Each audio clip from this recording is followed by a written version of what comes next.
జనసేన కౌలు రైతుల భరోసా యాత్ర సందర్భంగా చింతలపూడి నియోజకవర్గంలో విచ్చేసిన మీ అందరికీ పశ్చిమ గోదావరి జిల్లా అధ్యక్షులు ఉడికిలిపూడి గోవింద్ గారికి, పశ్చిమ గోదావరి జిల్లా జనసేన నాయకులందరికీ, సోదరులు నాగబాబు గారికి, జనసేన నాయకులు సోదరులు నాగబాబు గారికి, జనసేన మీ అందరి మద్దతు ప్రారంభించినప్పటి నుంచి ఎన్ని ఒడిదుడుకులు ఎదుర్కొన్న వెన్నంటే ఉన్న ఉమ్మడి రాష్ట్ర సభాపతిగా చేసిన జనసేనకి వెన్నుదన్నుగా ఉన్న పెద్దలు పిఎస్సి చైర్మన్ శ్రీ నాదెండ్ల మనోహర్ గారికి, ప్రతి ఒక్కరికి పేరు పేరున నా హృదయపూర్వక నమస్కారాలు. దెందులూరు,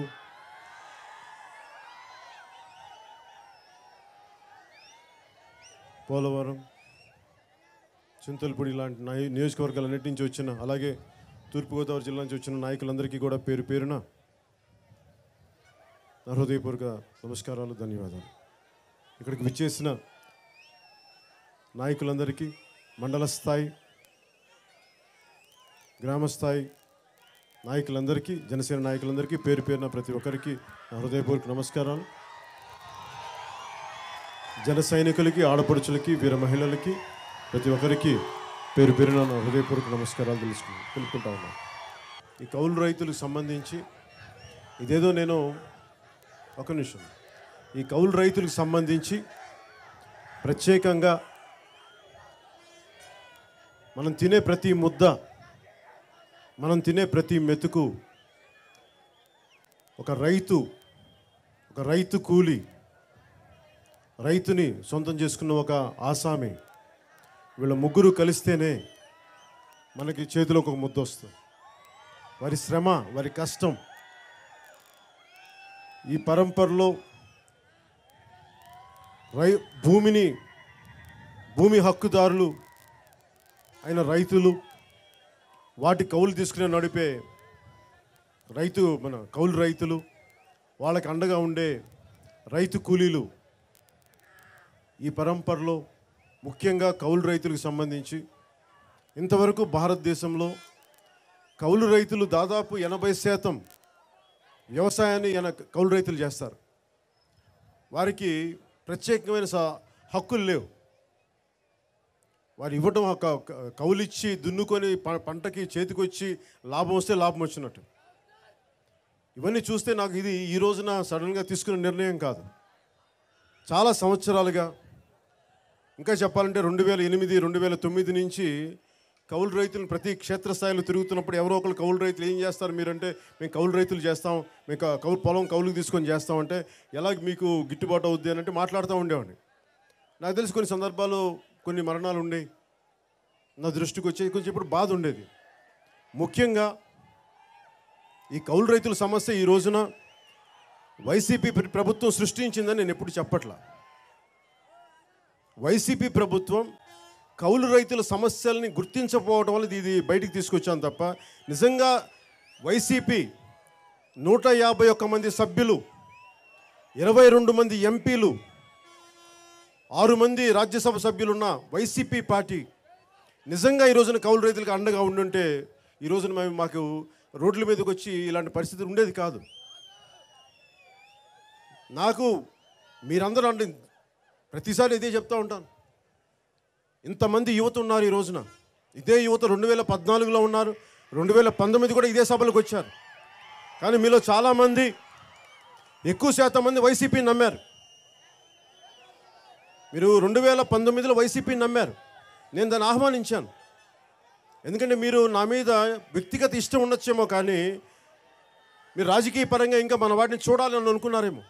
నేను దాన్ని ఆహ్వానించాను. ఎందుకంటే నేను కష్టపడి ఇటుక పీర్చి నిర్మాణం చేద్దాం అనుకునేవాడిని, రాత్రికి రాత్రి మనకి ఎగబాకాలనుకునేవాడిని కాదు నేను.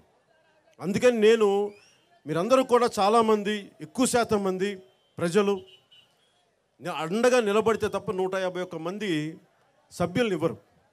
ఇంత బలమైన మెజారిటీ ఇచ్చిన తర్వాత ప్రజలు కన్నీళ్లు తుడవాలి కదా, కష్టాలు కన్నీళ్ళు వస్తే అండగా ఉండాలి కదా. పాదయాత్రలు చేసి కన్నీళ్లు తుడిచి దగ్గర తీసుకుంటే సరిపోదు కదా, అధికారంకి వచ్చిన తర్వాత కదా నువ్వు కన్నీళ్లు తుడవాల్సింది. నేను ఎందుకు చలించి, నేను ఒకటే అనుకున్నాను, ఎంతమంది చనిపోయారు. మన పెద్దలు మనోహర్ గారు ఒకటే నా దృష్టికి ఒకటే తీసుకొచ్చారు. దాదాపు వైసీపీ వచ్చినప్పటి నుంచి 3,000 మంది పైచిలుకు కౌలు రైతులు చనిపోయారు. భారతదేశంలోనే రైతు ఆత్మహత్యల్లో మన ఆంధ్రప్రదేశ్ 3వ స్థానం, కౌలు రైతు ఆత్మహత్యల్లో 2వ స్థానం. ఇవన్నీ చూసి ఏం చేయగలం, వీళ్ళకి మనకు అండగా ఎలా నిలబడాలంటే ఒక్కొక్కరి కథ పొద్దున్న నుంచి ఎత్తుకుతూ ఉంటే ఈ రోజుకి ఒక్కొక్కరు పిలిచి మాట్లాడుతూ ఉంటే, వీళ్ళు ఇప్పుడు ఒక మాట్లాడుతూ ఆవిడ అక్కును చేర్చుకున్న బిడ్డ, 2 చిన్న బిడ్డలు మీరే చూశారు. అప్పు ఎంత? 3 లక్షలు. ఇందాక వస్తున్న ఒక్కొక్కరు అప్పు ఎంత అమ్మా అంటే 3 లక్షలు. 3 లక్షల రూపాయలు అప్పు పుట్టక ఎంతకు వడ్డీ తెచ్చుకున్నారంటే 2 రూపాయలకి కానీ, లేదంటే 3 రూపాయలు వడ్డీకి తెచ్చుకొని ఈ కౌలు తీసి సరైన సకాలంలో పంట రాక, వర్షాభావం, మనకి వర్షాధారిత పంట కాబట్టి కొన్ని సందర్భాల్లో సరైన వర్షాలు పడక, వర్షాలు పడ్డా కానీ పంట చేతికి వచ్చిన తర్వాత వరదో, లేదంటే గిట్టుబాటు ధర రాకో, లేదంటే స్టోర్ చేసుకునే శీతల గిడ్డంగులు లేకపోవటం, సరైన మార్కెటింగ్ పరిస్థితులు లేకపోవటం వల్ల నిజంగా వీళ్ళందరూ బాధపడి నిరాశ నిస్పృహలకు గురై ఒక్కొక్కళ్ళు కథ వింటుంటే గుండె తరుక్కుపోతూ ఉంటుంది.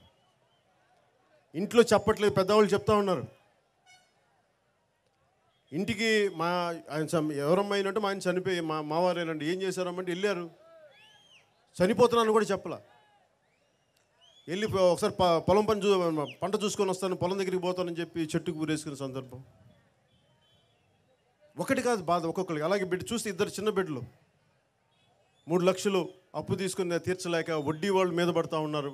ఏం చేయాలనేది. కౌలు రైతు తన కుటుంబాన్ని గడపడానికి తీసుకున్న అప్పు నిరాశ నిస్పృహలు తీర్చలేక చనిపోతే ఆ భారం వీళ్ళ మీద పడి వాళ్ళని ఆదుకునే వ్యవస్థలు వ్యక్తులు లేక, ఇవన్నీ చాలా కడుపు తరుక్కుపోయే కథలు. ఇది నేను వైసీపీ నాయకులు కూడా చెప్తా ఉన్నాను. ఇక్కడ చాలామంది వైసీపీ వ్యక్తులు కూడా కొద్దిమంది ఉండి ఉండొచ్చు, వారికి కూడా నేను తెలియజేసుకుంటా ఉన్నాను. మీ వైసీపీ అంటే నాకు ద్వేషం కాదు, గుర్తుపెట్టుకోండి. మీ వైసీపీ అంటే నాకు ద్వేషం కాదు. కానీ మీరు ఏ మాట మీద మీ నాయకుడు చెప్పాడో, కన్నీళ్లు తుడుస్తానని మీ నాయకుడు చెప్పాడు, ఆ కన్నీళ్లు తుడవకపోతే మేము గట్టిగా మాట్లాడతాం. మీరు కూడా అడగాలి రేపొద్దున వైసీపీని కార్యకర్తలు కూడా మీరు రేపొద్దున ఊళ్ళలో తిరగాలంటే ప్రజలు కన్నీళ్లు తొడగపోతే. ఎందుకంటే మీరు గ్రామ సచివాలయాలు, ఇంతమంది కౌలు రైతులు చనిపోతే మీకు తెలియదా? మీకు గ్రామ సచివాలయాలు ఎందుకు? మీకు ఇప్పటికిప్పుడు తీసుకుంటారా? అంటే జనసేన ఎత్తుకుంటే తప్ప మీకు సమస్య గుర్తురాదా? అంటే జనసేన ఎత్తుకోవాల సమస్య. మళ్ళీ ఎత్తుకుంటే మీ నాయకుడు మమ్మల్ని ఏమంటాడు? దత్తపుత్రుడు, ఆ దత్తపుత్రుడు, ఈ దత్తపుత్రుడు అంటాడా? మీ నాయకుడికి ఒకటే చెప్పాను మొన్న కూడా, ఇంకొకసారి నన్ను దత్తపుత్రుడు అంటే చెప్తున్నాను. మొన్నదాకా సభాముఖంగా మర్యాదగా మాట్లాడా. సిబిఐ దత్తపుత్రుడు మాట్లాడే మాటల్ని మనం పట్టించుకోకర్లా. మన మధ్యన అనంతపురం జిల్లాలో చాలా సందర్భాల్లో చెప్పాను వైసీపీ నాయకులకి, నేను పాలసీ మీదే మాట్లాడతాను, ప్రజల కష్టాల మీదే మాట్లాడతాం. నేను వ్యక్తిగతంగా మిమ్మల్ని ఎప్పుడు దూషించను. మీరు నన్ను చాలా దూషిస్తారు నీచంగా, మీ మద్దతుదారులు. ఈరోజు నేను వచ్చింది మీరు వినండి, నేను సృష్టించిన సమస్య కాదు. కౌలు రైతుల కుటుంబాలు విచ్ఛిన్నమైపోయిన సమస్య. మీరు ఆదుకోవాల్సిన పరిస్థితులు, అధికారం మీ చేతిలో ఉంది. మీరు పట్టించుకోకపోతే మరి ఎట్లా? ఏం చేయాలి?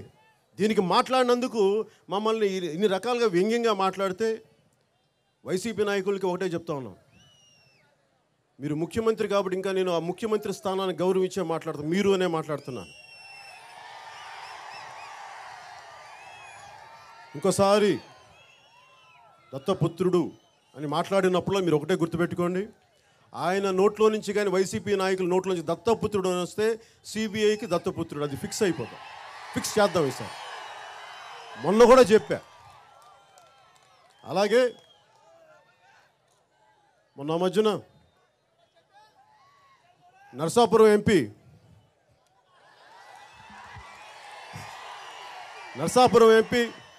రఘురామకృష్ణరాజు గారు నాకు కొంచెం సూచనలు చేశారు. మీరు సరిగ్గా కొన్ని వాస్తవాలు తెలుసుకోకుండా మాట్లాడుతున్నారు, మీరు సరిదిద్దుకోవాలని చెప్పారు మొన్న అనంతపురం సభ తర్వాత. వారికి నేను ఈ చింతలపూడి సభాముఖంగా తెలియజేసి నేను సరిదిద్దుకుంటాను. పోయినసారి చర్లపల్లి షటిల్ టీం అన్నాను, కాదంట, అది చెంచల్గూడ షటిల్ టీం అని చెప్తున్నా.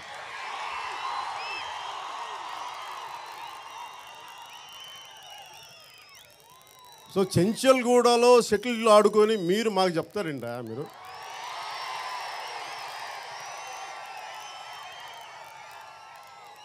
అయినా వీళ్ళకి దత్తత అని ఎందుకు వస్తే నాకు అర్థం కాదు. ఒకటే చెప్తున్నా, సొంతోళ్ళు ఉన్నప్పుడు నేను ఎవరి దత్తతకి వెళ్ళను, అది మర్చిపోకండి. నా సొంత ప్రజలు కష్టాలతో కన్నీళ్ళతో ఉన్నారు. దీనికి ఒక కులం లేదు, మతం లేదు. ఎవరైతే కష్టాలు ఉన్నారో వాళ్ళు నా సొంత వాళ్ళు, నా మనుషులు, మా వాళ్ళు. అంతేగాని నేను ఎవ్వరికీ దత్తతకి వెళ్ళను. అది మీ వైసీపీ నాయకుడు అది కలలు కంటున్నాను, నన్ను ఎవరు దత్తత తీసుకునే లేరు, నన్ను భరించలేదు, దత్తత తీసుకున్నాను. సో దత్తత ఇవన్నీ పక్కన పెట్టి వైసీపీ నాయకులు ఒకటే చెప్తున్నాను, మీరు ఈ సెటైర్లు, నేను అడుగుతుంది సమస్యల్ని పరిష్కరించమని. మీరు ఇలాంటి సెటైర్లు వేస్తే, నేను స్క్రీన్ ప్లే రాసేవాడిని, నేను స్క్రీన్ ప్లే రైటర్ని కూడా, నేను మీకంటే బాగా రాయగలను సెటైర్. కానీ రాజకీయాల్లో సెటైర్లు ప్రజలకి పనికొస్తే సెటైర్ వేస్తాను తప్ప సమస్యని పక్కన పెట్టాను నేను సెటైర్ లేను. దయచేసి వైసీపీ నాయకత్వానికి ఈ సభాముఖంగా తెలియజేస్తున్నాను, నేను మనందరం ఉన్నది ప్రజలు. మీరు ఏ పార్టీలో, మీరు అధికారంలో ఉండండి, మీరు ప్రతిపక్షాల్లో ఉండండి, ఏదైనా ఉండండి, మీరు తీర్చలేని సమస్యలు, మీరు గుర్తించిన సమస్యలు మేము గుర్తించి బయటికి తీసుకొస్తాం.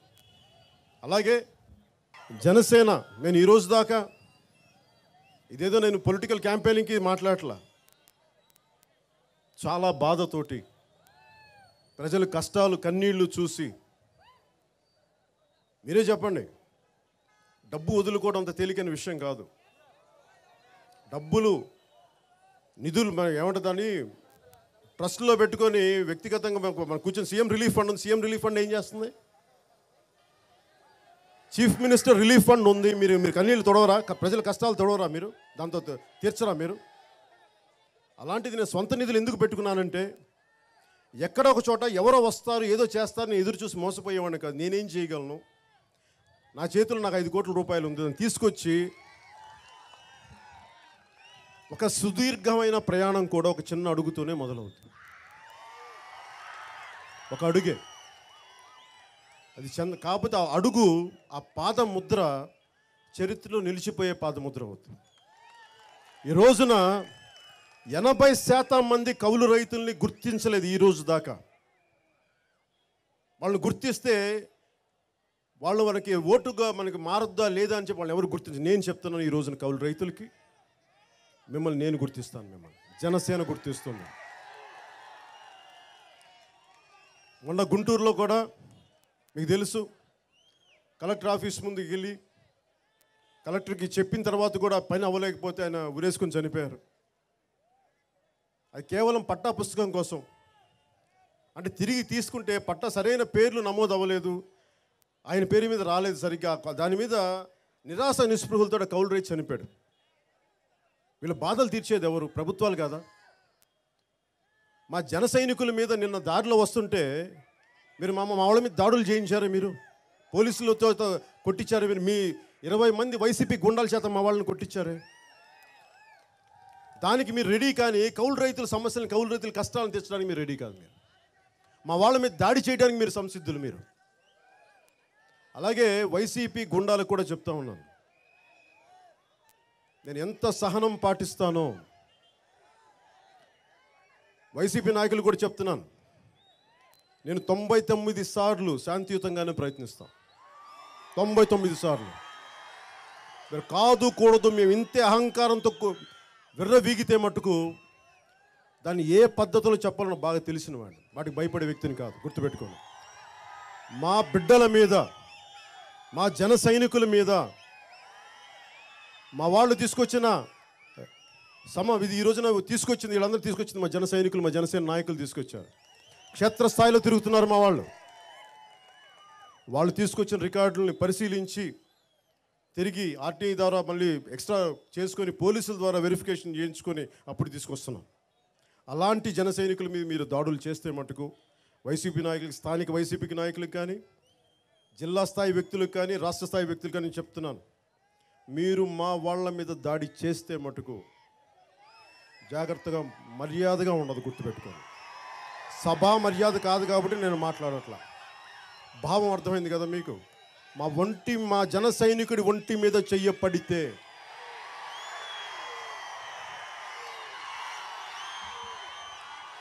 కౌలు రైతుకు సంబంధించి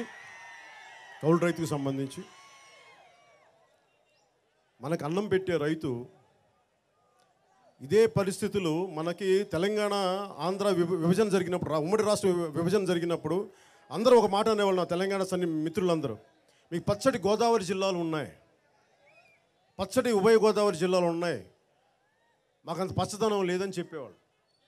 అందుకని మా రైతాంగం అట్టుడికిపోతుంది. ఈ రోజున మన రైతాంగం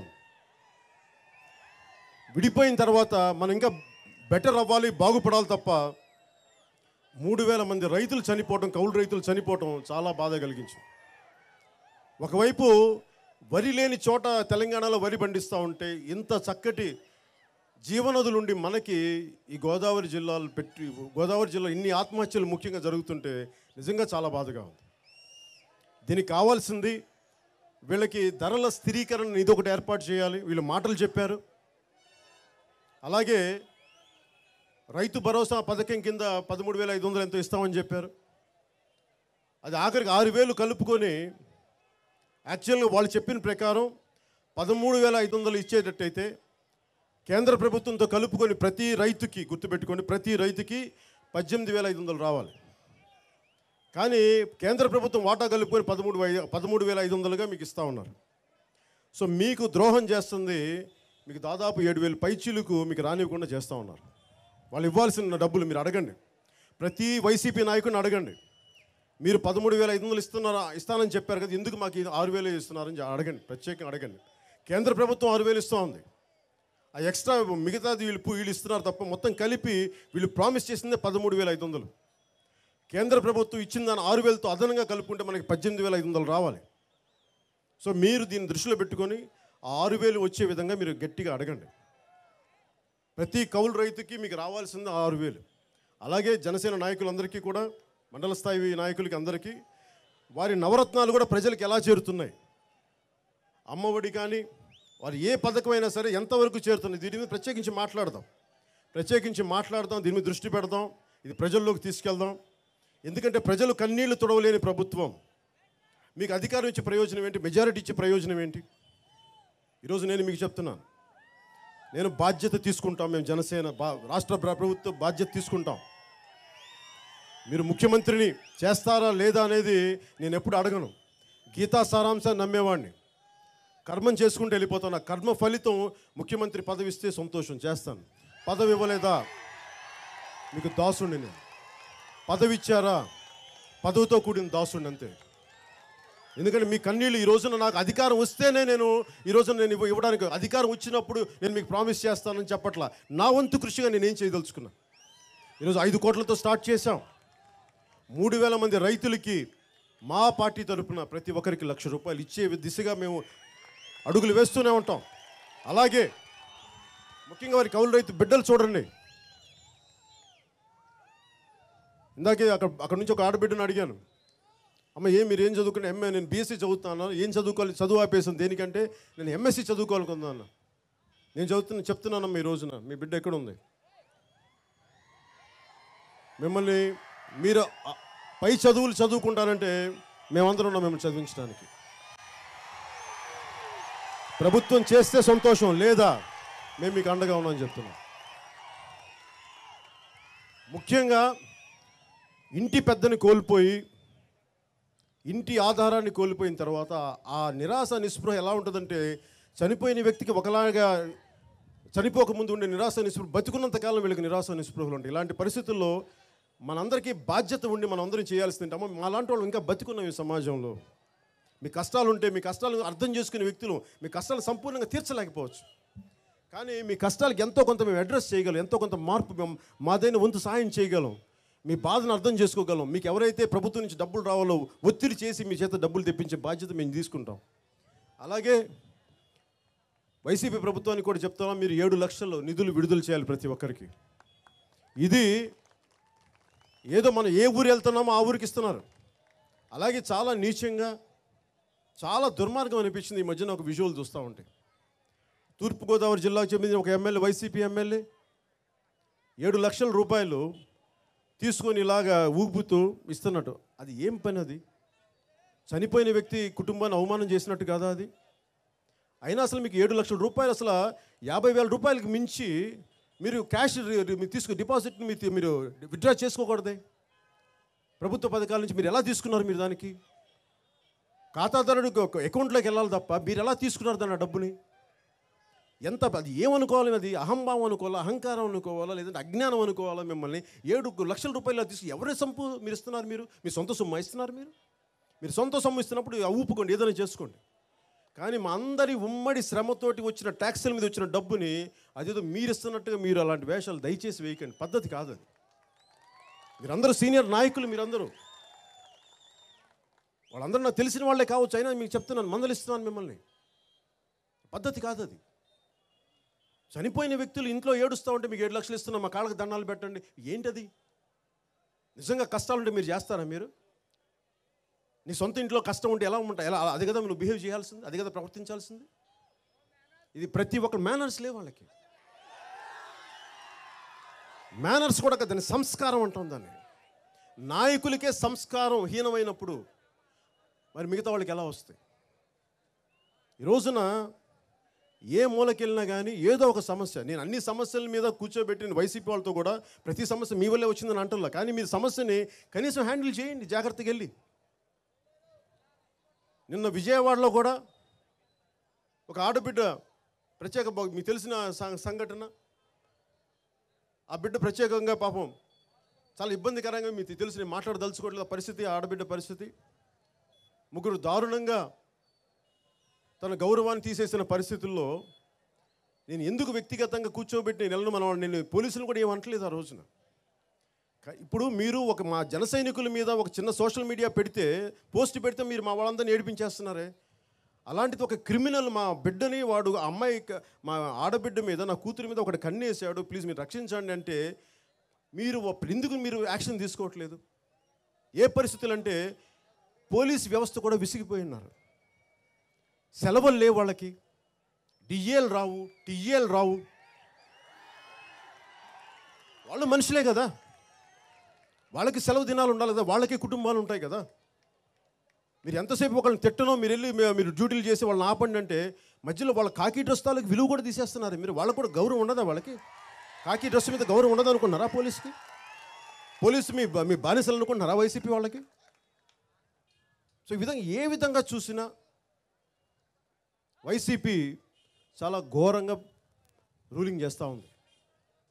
దీనిని మార్చాలంటే ఇక్కడున్న యువత మీరు బాధ్యత తీసుకోండి. అలాగే మీరు బాధ్యత తీసుకోకపోతే ఈ సమాజంలో మార్పు రాదు. నేను ఈ రోజున మాట్లాడుతుంది కొత్త రైతాంగం రావాలి. ఈ రోజున ఎన్ని ఉద్యోగాలు వచ్చినాయి మీ అందరికీ చెప్పండి. ఎన్ని ఉద్యోగాలు వచ్చినాయి? మీరు నమ్మారు కదా మీరందరూ. ఉద్యోగాలు వస్తుంటే ఒక్కొక్కళ్ళు మాట్లాడుతారు. కోపం ఎందుకు ఉంటుంది? నిజంగా మీకు ఉద్యోగాలు రావాలంటే ప్రతి పరిశ్రమలో నాకు ఎంత వాటా వస్తుంది? ఇందాక ఎయిర్పోర్ట్లో దిగి దారిలో వస్తుంటే ఒకటి చక్కటి ఒక ఎస్టాబ్లిష్మెంట్ కనిపించింది. అదేంటంటే ప్రభుత్వ సారాయి దుకాణం అంట. ప్రభుత్వ సారాయి దుకాణం ఏందన్నది? ప్రభుత్వ బ్రాందీ షాపు. వాళ్ళు సాధించింది ఏంటంటే, అభివృద్ధి అంటే ఏంటంటే, ఎంప్లాయ్మెంట్ అంటే ఏంటంటే, మేము సారా దుకాణాలు పెడతాం, దాంట్లో చక్కటి భూమి లాంటి బీర్లు అమ్ముతాం. అలాగే ఆ పక్కన మనకి మీరు రొయ్యలు అమ్మే ఒక ప్రాన్ షాప్ పెడతాం, లేదంటే మటన్ కొట్లు పెడతాం, చికెన్ కొట్లు పెడతాం. మీరు చెప్పండి, మీరు అందరూ ఆలోచించండి. మీరు చికెన్ కొట్లు పెట్టుకున్న వాళ్ళు మీరు ఎన్నుకున్నారా? మీరు ఆలోచించాల్సింది బ్రాందీ షాపులు పెట్టుకునే వాళ్ళు దానిగా మీరు ఎన్నుకుంది. మీరు వైసీపీ నాయకులు మీరు ఆలోచించండి ఒకసారి. నా మాటలు మీరు గుడ్డిగా నమ్మొద్దు. వారి అన్ని నవరత్నాలన్నీ పథకాలన్నీ చూడండి. అలాగే వారి మాట ఏ మాట మాది నిలబడరు. ఎవరైనా సరే మద్యపానం నిషేధిస్తాం. ఇదే మన జంగారెడ్డిగూడెంలో మా సోదరులు మనోహర్ గారు ఇక్కడికి వచ్చారు యాత్రకి 14 తర్వాత. స్థానిక నాయకులు నాకు చెప్పింది ఏంటంటే, మన ఈ మధ్య దృష్టికి తీసుకొచ్చింది, 40 నుంచి 50 మంది చనిపోయారు, ఆ 18 మంది కాకుండా. నెల రోజుల్లో ఈ కల్తీ సారాదాకా చచ్చిపోయారు. ఆయన అన్నది ఒకటే ఒక మాట, పెద్దలు ఇక్కడ ఈ నియోజకవర్గ పెద్దలు ఒక ఆయన అన్నారు, వైసీపీ ఇచ్చే బ్రాందీ వల్ల 3 నెలల్లో చనిపోతే ఇలాంటి కల్తీ సారాలు 3 రోజులు చనిపోతారన్న. చాలా నిజంగా చాలా లోతైన మాట అది. సో మీరందరూ ఆలోచించండి. మద్యపానం నిషేధిస్తామని చెప్పి వచ్చిన ప్రభుత్వం అసలు మద్యపాన షాపులు పెట్టడం మీకు మనసులోకి తోచదా మీకు? అది వాళ్ళు ఎలా సరిదిద్దుకుంటారో మీరు చెప్పండి. అలాంటప్పుడు మీరు మద్యపాన నిషేధం అని ఎందుకు మాట్లాడారు? అలాగే జాబ్ క్యాలెండర్ మేము రాగానే 2.5 లక్షల ఉద్యోగాలు ఇస్తాం, యువతకి ఇస్తామని చెప్పారు. ఆ 2.5 లక్షల ఉద్యోగాలు ఏమైనా 3,600 ఉద్యోగాలు, అది కూడా అన్ని కలిపి 100లోకి తీసుకొచ్చారు. మీరు అడగాలి, మీరు మాట్లాడాలి, మీరు ఆలోచించుకోవాలి. మీ భవిష్యత్తు ఇది, నా భవిష్యత్తు కాదు ఇది, మీ భవిష్యత్తు ఇది, మీ బిడ్డల భవిష్యత్తు ఇది. మీరు ఆలోచించుకోవాలి. ఈ వైసీపీ వల్ల మాకు అన్యాయం జరిగిందా? న్యాయం జరిగింది, నిజంగా గొప్ప న్యాయం జరిగింది, నేను వాళ్ళకి మీకు ఎదురు రాను. కానీ మీరు ఆలోచించకుండా మీరు మటుకు ఓటేస్తే మటుకు మీ బిడ్డలకి మీరే అన్యాయం చేసుకున్నట్టు, మీ తరాలకి మీరే అన్యాయం చేసుకున్నట్టు. నేనైతే నా కళ్ళ ముందు ఒక తప్పు జరుగుతున్నప్పుడు మొదటిది నేను చూస్తూ ఉండలేను. అలాగే నేను పరిష్కారం లేకుండా ఏది మాట్లాడను. కౌలు రైతుల సమస్య నేను తీసుకురాగలను, తిట్టేయగలను, గత ప్రభుత్వాన్ని తిట్టగలను, ఇప్పుడు ప్రభుత్వాన్ని తిట్టగలను, చాలా గొడవ చేయగలను. నేనేమనుకుంటానంటే నా పరిష్కారం ఏంటి దీనికి? జనసేన పరిష్కారం ఏంటి? ఓకే, మనం 7 లక్షలు ఇచ్చే స్తోమత లేదు. జగన్ గారిలో 1 లక్ష కోట్లు ఉంటే నాకు తెలియదేమో, అప్పుడు 7 లక్షలు ఇచ్చేవాడిని. మనకు ఆ సత్తా లేదు కాబట్టి, మన సిమెంట్ ఫ్యాక్టరీలు లేవు కాబట్టి, ముఖ్యమంత్రి నిధులు మనకి రిలీఫ్ ఫండ్ లేవు కాబట్టి నా పరిస్థితి నాకున్నది. మీరందరూ చూస్తే ఆనందిస్తే ఒక సినిమా చేస్తే దానికి వచ్చిన డబ్బులు ఎందుకు ఇచ్చాను? ఎక్కడో ఒక చోట ఒక మాట మొదలు పెడతామంటే ముందస్తుగా నేను ఇట్లా 5 కోట్లు ఇస్తానంటే నా సోదరులు కూడా మనస్ఫూర్తిగా కృతజ్ఞతలు తెలియజేసుకుని నాగబాబు గారికి కూడా ముందుగా నా తరపు కూడా 10 లక్షలు ఇస్తున్నాను దీనికి అని చెప్పి మొదటి నేను అనౌన్స్ చేసిన వెంటనే తను నాకు చెప్పారు. మనస్ఫూర్తిగా వారికి నా అభినందనలు తెలియజేసుకుంటా ఉన్నాను. అలాగే చిన్నబాబు గారికి నిన్న కూడా దాదాపు మాకు 16 లక్షల రూపాయలు డొనేషన్గా ఇచ్చారు. మీ రైతు సంక్షేమ నిధికి మేము ఇస్తామని చెప్పి మీకు కూడా తెలియజేసుకుంటా ఉన్నా. ఇది నేను పార్టీ అకౌంట్లో పెట్టట్లేదు, ప్రత్యేకించి రైతు సంక్షేమ నిధి నుంచి. అది ఎందుకంటే ఎవరైతే నిధులు ఇస్తున్నారో ప్రత్యేకంగా బ్యాంక్ అకౌంట్లో వేసి దాని ద్వారా ఇస్తున్నాను. నేను ఇచ్చిన 5 కోట్లు కాకుండా ఎవరు ఇచ్చినా సరే ఆ ప్రత్యేక, ఎందుకంటే అది మళ్ళీ నా అకౌంట్లో పార్టీ అకౌంట్లో కలవకూడదు. ప్రత్యేకంగా ఇచ్చిన వాళ్ళకి ఆ గౌరవం ఇవ్వాలి. మేము ఎవరికైతే ఎవరికి ఉద్దేశింపబడైతే మీరు ఇచ్చారో దాన్ని గౌరవించడానికి రేపు పొద్దున మీరు వచ్చి అడిగినా మేము గర్వంగా మీరు ఇచ్చిన 1 లక్ష రూపాయలు పలానా చోటుకి వెళ్ళింది, పలానా వ్యక్తికి వెళ్ళి చెప్పుకునే స్థాయికి. అలాగే మాకు మీ భవిష్యత్తు ముఖ్యం, నాకు మీ బిడ్డల భవిష్యత్తు ముఖ్యం. చాలాసార్లు అడుగుతారు పవన్ కళ్యాణ్కి చిన్నపిల్లల ఫ్యాన్స్ అని. చిన్నపిల్లలు అంటే అలా చొక్కా ఎప్పుకొని, బాబు నువ్వు రౌడీ, నువ్వు ఎట్లా ఉన్నావు, దారుణంగా తయారయ్యావు నువ్వు. ఓకే, ఈ హుషారు ఓట్లో చూపించండి, ఓట్లో గుద్ది చూపించండి. రేపొద్దున వైసీపీ గుండాల మీద చూపించండి, వైసీపీ గుండాల మీద చూపించి హుషారు. అలాగే మీ బిడ్డలు, చిన్న బిడ్డలకి నేను ఎందుకు పెడతానంటే, ఈ రోజున 2 బిడ్డలను చూసాం మనకి. వీళ్ళ భవిష్యత్తు కోసం కదా పనిచేయాల్సింది. వాళ్ళు నాకు ఓట్లు వేస్తారా లేదా అని కాదు, వారి భవిష్యత్తు కోసం ఎలాంటి స్కూల్స్ పెట్టాలి, ఎలాంటి పరిశ్రమలు రావాలి, కాలుష్యం ఉంటే పరిశ్రమలు మనం ఎలా తగ్గించాలి కాలుష్యాన్ని. అలాగే ఇక్కడ మీరు ఇందాక చెప్తా ఉన్నారు, ఇక్కడ బొగ్గు గనులకి మనకి ఇబ్బంది ఉంది, బొగ్గు గనులు వస్తే కాలుష్యం ఉంటుంది అనేది. అసలు అలాంటి పరిస్థితులు ఉత్పన్నం కాకుండా అభివృద్ధి ఎలా సాధించాలి ఇక్కడికి, వీటన్నిటి మీద మాకు ఆలోచనలు ఉన్నాయి. కాలుష్యంతో లేని అభివృద్ధి ప్రస్థానం జరగాలని కోరుకుంటా ఉన్నాం. దాని వంతు ప్రయత్నంగా ముందుకు సాగుతున్నాం. సో మీ అందరి ఆశీస్సులు కావాలి మాకు. ఇందులో నేను బావుకునేది ఏమి లేదు. మీకు నాకు భీమ్లా నాయక్ లాంటి ఒక సినిమా హిట్ ఇస్తే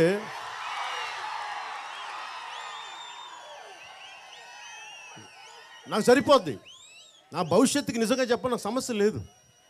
కానీ నాకు భగవంతుడు జ్ఞానం ఇచ్చిన తర్వాత, కష్టాలతో ఉన్నప్పుడు ప్రజలు మీరందరూ బాధలో ఉన్నప్పుడు నేను ఆనందంగా ఉండలేను. అది నా నైజం. నేనేం చేయను. నా తల్లి అలా కందను, నా తల్లిదండ్రులు అలా కన్నా నేనేం చేయలేను దాన్ని. నేను వాడికి బందీని. అందుకు చెప్తున్నాను, మీరు ఇంటికి వెళ్ళి ఆలోచించండి. నేను అన్ని సభలు అన్ని మీటింగ్లు చూసుకోండి. నేను మీ భవిష్యత్తు కోసం మాట్లాడుతున్నానా, నా భవిష్యత్తు కోసం మాట్లాడుతున్నానా? ఓడిపోయిన వాడిని రెండు చోట్ల ఓడింపబడ్డవాడిని ఇంకా నిలబడే ఉన్నాం. ఓటమంటే భయం లేదు. ఓటమి గెలుపుకి పెట్టుబడి, ఓటమి గెలుపుకి పునాది. అలా నమ్మేవాడిని నేను మీకోసం ఉన్నాను, మీ భవిష్యత్తు కోసం ఉన్నాను, మీ బిడ్డల భవిష్యత్తు కోసం ఉన్నాను. వైసీపీ నాయకులు చెప్పే ప్రతి మాటని నాకు నిజంగా చాలా బాధేసింది. మొదటగా తీసుకొచ్చినప్పుడు మనం చదివి ఉంటాం, మీ అందరూ తెలిసే ఉంటుంది. అన్ని కులాలు వాళ్ళు ఉన్నారు ఇందులో. బీసీలు, ఎస్సీలు, ఓసీలు, ఎస్టీలు, ఒకళ్ళు కాదు కులాలు. అలాగే రైతులు చనిపోతే ఆ నిధులు ఎక్కడి నుంచి ఇస్తాం? వాళ్ళకి కూర్చోబెట్టి కొద్దిమంది రైతులకే ఇస్తున్నారు. మళ్ళీ దాంట్లో కూడా కుల వివక్ష. ఇందాక వస్తే దారిలో నిన్న 17 మందికి 7 లక్షలు ఇచ్చారంట. మళ్ళీ దాంట్లో ఎస్సీ రైతులను వదిలేశారు, అక్కడ కుల వివక్ష. మొన్నేమో కాపులకి ఇవ్వడం వదిలేశారు, అదొక కుల వివక్ష. రెడ్డి సామాజిక వర్గానికి ఇవ్వలేదు, కుల వివక్ష. కమ్మ సామాజిక వర్గానికి ఇవ్వలేదు, అదొక కుల వివక్ష అనంతపురంలో. సో నేను అనేది ఏంటంటే, రైతు అనేవాడు ప్రతి ఒక్కడు కులం వల్ల వాడు గొప్పవాడుగా ఉండడు, డబ్బునోడుగా ఉండడు. కులం ఎక్కువేమో నాకు తెలీదు, కానీ ఆర్థికంగా వాళ్ళందరూ బీదవారే. అందుకనే మన పేదరికం చూస్తాం తప్ప కులం చూడం. అలాగే ఈరోజు నిజంగా నేను పవన్ కళ్యాణ్ వస్తున్నాడు కాబట్టి సడన్గా కూర్చోబెట్టి ప్రత్యేకంగా ఒక పర్టికులర్ సామాజిక వర్గానికి వెంటనే వేసేశారు. మరి ఎస్సీ సంగతులు ఎందుకు వదిలేశారు? మీ ఎస్సీ సామాజిక వర్గాన్ని ఎందుకు వదిలేశారు? మీరు అందరూ ఆలోచించాలి. దీని మీద మీరు ఆలోచించాలి. అంటే కన్వీనియంట్గా చేస్తూ ఉన్నారు, మిమ్మల్ని వాడుకుంటూ ఉన్నారు. మీరు ఆలోచించుకోవాలి. ప్రతి యువకుడు, ప్రతి యువతి, మీ భవిష్యత్తు కోసం నిలబడే వ్యక్తులు ఎవరు? జనసేన, వైసీపీనా ఎవరని మీరు నిర్ణయించుకోండి. నేను చెప్పను, మీరు ఆలోచించుకోండి. ఇంటికి వెళ్ళి ఆలోచించుకోండి. మోడీ గారు చెప్పినట్టుగా చాయ్ పే చర్చ అంటారు, లేదంటే మనకి జొన్న సంకటి తింటా మాట్లాడుకుంటారు, అది మీ చాయిస్. అది కానీ మాట్లాడుకోండి. మీరందరూ మాట్లాడుకొని మన భవిష్యత్తుకి ఏది రైటు, ఎవరు సరైన వాళ్ళు, ఎవరి కష్టాలు. నేను డ్రామాలు చేయను. నేను అధికారం నేను ఒక మాట చెప్పానంటే చాలా ఆలోచిస్తాను. ఎందుకంటే మీరు ఎప్పుడు మీరు పట్టుకుంటారు. అలాగే సిపిఎస్ రద్దు చేస్తామని చెప్పారు వీళ్ళందరూ. సిపిఎస్ ఎక్కడ రద్దు చేశారు? వారం రోజులు రద్దు చేస్తామని చెప్పారు. మద్యపానం నిషేధిస్తామని చెప్పారు. ఏది పాటించకపోగా మా నాయకుడికి పాపం తెలియలేదు, అప్పటికి టెక్నికల్గా ఆయనకి ఏమంటారు నోహౌ లేదంట ఆయనకి. అంటే మీ కన్వీనియన్స్కి అన్నీ మార్చేసుకోండి. ఎందుకంటే ఏదైనా మాట్లాడితే మీరు రౌడిజం చేస్తారు లేదా బెదిరిస్తారు. సో వీటన్నిటిని మార్చుకోవడానికి, వీటి సరిదిద్దుకోవడానికి మనకి ఇంకొక అవకాశం ఉంది. 2024 ఎలక్షన్లు ఉన్నాయి, వచ్చే ఎన్నికలు. మీరు ఆలోచించుకోండి. ఈరోజు నేను చెప్తా ఉన్నాను, వాడన జన సైనికుడు ఉన్నాడు. జనసేన నాయకులు లేని జిల్లా మనకి ప్రాంతాలు ఉన్నాయేమో కానీ జన సైనికుడు లేని, వీర మహిళ లేని గ్రామం లేదు. నాయకులు లేని చోట మా జన సైనికుడు, మా వీర మహిళ నాయకులు. నాకు ప్రజలకు కూడా చెప్తా ఉన్నాం, ఒక్క జన సైనికుడు, ఒక్క వీర మహిళ ఉంటే మీరు వాళ్ళ దగ్గరికి వెళ్ళండి. సమస్యలు ఒక్కళ్ళు చెప్పండి, మా దాకా వస్తాయి, మేము తీసుకుంటాం సమస్యలు. ఖచ్చితంగా మేము మీకు అండగా ఉంటాం. మీరు పెద్ద మనసుతో ఆలోచించండి. ఆంధ్రప్రదేశ్ భవిష్యత్తుకి ఏది సరైంది, ఏ దిశ కరెక్ట్గా ఎవరిని నిర్ణయించగలరు, ఇవన్నీ ఆలోచించుకొని మీరు ఒక సంపూర్ణంగా విశ్వాసంతో మాతో నడవండి. మీరు మా నాయకులతో నడవండి, మేము మీకు అండగా ఉంటాం. ఓడించిన తర్వాత కూడా ఈ రోజున ప్రజల ముందు నిలబడి ఉన్నాం. డబ్బులు లేకపోయినా సరే సొంత డబ్బులు తీసుకొని ఈ రోజున ప్రతి ఒక్కరికి ఇస్తున్నాం. ఎందుకంటే మేము మాటలతో చెప్పేవాళ్ళం కాదు, చేతుల్లో చేపించేవాళ్ళం, మాట్లాడేవాళ్ళం కాదు. అందుకని దీన్ని దృష్టిలో పెట్టుకొని మీ బంగారు భవిష్యత్తుకి, మీ బిడ్డల భవిష్యత్తుకి, ముఖ్యంగా రైతాంగం మాకు అన్నం పెట్టారు. నేను స్వయంగా రైతుని, నేను సేంద్రీయ వ్యవసాయం చేసే రైతుని నేను. సో ప్రత్యేకించి ఇంకొక సందర్భంలో సేంద్రీయ వ్యవసాయం గురించి, రైతు నష్టాల బారిన పడకుండా లాభాల బారిన ఎలా పెట్టాలి, దీని మీద ప్రత్యేకంగా మేము కొన్ని అధ్యయనాలు చేస్తూ ఉన్నాం. అలాగే ఈ రోజున పాలసీ మేకర్స్ కూడా ఇప్పుడు భవిష్యత్తులో కూడా వైసీపీ నాయకులకి చెప్తున్నాను సభాముఖంగా, ఈ రైతు ఆత్మహత్యలు ఇంకా పెరిగే పరిస్థితి ఇంకా ఉంది. దానికి కారణం కూడా చెప్తాను. చాలామంది పెద్దలు చెప్తా ఉన్నారు, రిపోర్ట్స్ చదువుతూ ఉన్నాను, ఎక్స్పర్ట్స్తో మాట్లాడుతూ ఉంటే వాళ్ళు ఒకటే చెప్పారు, నిపుణులతో మాట్లాడుతున్నప్పుడు, రష్యా యుక్రెయిన్ వార్ వల్ల ఒక ప్రత్యేక పరిస్థితి నెలకొంది మన భారతదేశపు రైతాంగానికి. యూరియా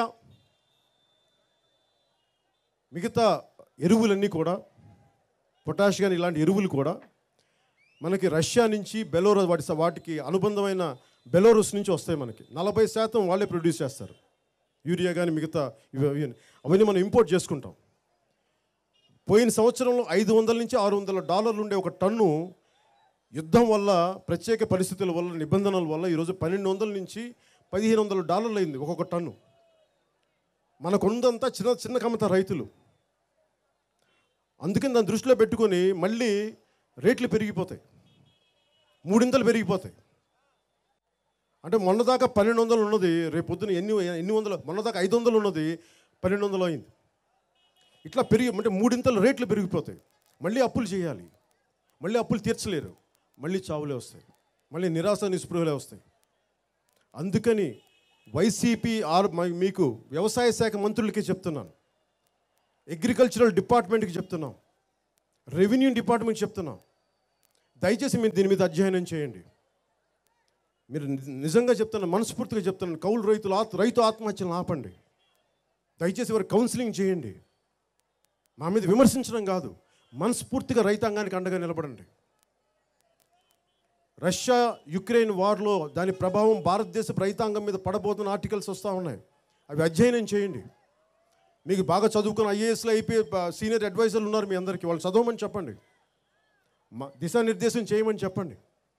దయచేసి దీన్ని కూడా దృష్టిలో పెట్టుకుని వైసీపీ ప్రభుత్వం మా సూచనలు తీసుకుంటుందని, మీకు విఘ్నత ఉన్న, బూతులు తిట్టడం కాకుండా విఘ్నత ఉంటే దయచేసి నా సూచనలు తీసుకుంటారని నేను మనస్ఫూర్తిగా మీ నుంచి కోరుకుంటాను.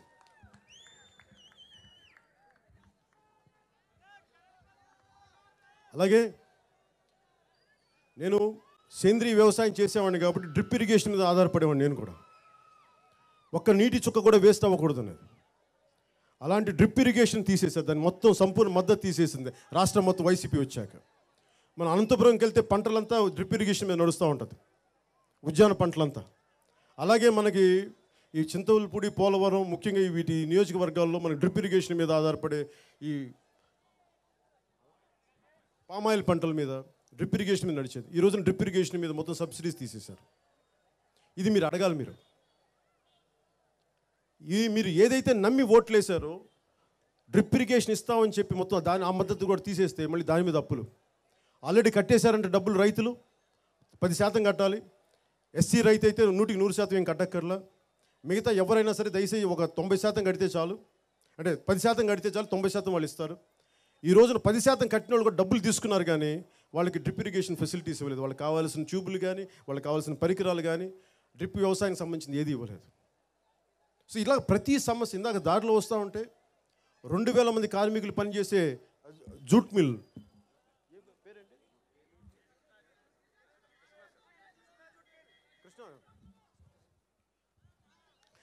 అంటే 2000 మంది పనిచేసే కృష్ణా జూట్ మిల్ని మూసేశారు. ఎందుకంటే సరైన దానికి నారు లేదు, దానికి కావాల్సిన ముడిసరుకు లేదని చెప్పి వాళ్ళు రోడ్ల మీద పడిపోయారు, అర్ధాంతరంగా తీసేశారు. దీని మీద ఒక్కళ్ళు స్పందించలేదు వైసీపీ ప్రభుత్వం. ఈరోజు మేము చెప్తున్నా కృష్ణా జూట్ మిల్ కార్మికులకి, ఈ సభాముఖంగా చెప్తున్నాం, మా జనసేన మీకు అండగా ఉంటుంది. మీ సమస్యని ప్రభుత్వం దృష్టికి తీసుకెళ్తాం. మీ బిడ్డలు రోడ్ల మీదకి రాకూడదు మనస్ఫూర్తిగా మీకు తెలియజేసుకుంటూ, ఇంకొక మారు మాకు పర్మిషన్స్ ఇచ్చిన ప్రతి ఒక్కరికి, రెవెన్యూ డిపార్ట్మెంట్కి, అలాగే ఈ సభ నిర్వహణ చేసిన చైర్మన్, సభా నిర్వహణ కమిటీ చైర్మన్ కేకే గారికి, దీన్ని సహకరించిన కరాటం సాయి గారికి, ప్రతి ఒక్కరికి మనస్ఫూర్తిగా నా ధన్యవాదాలు తెలుపుకుంటూ, మీ అందరికీ ధన్యవాదాలు తెలుపుకుంటూ, మీ భవిష్యత్తు కోసం మేము అండగా ఉంటామని తెలియజేసుకుంటూ సెలవు తీసుకున్నాను. జై జనసేన, జై హింద్.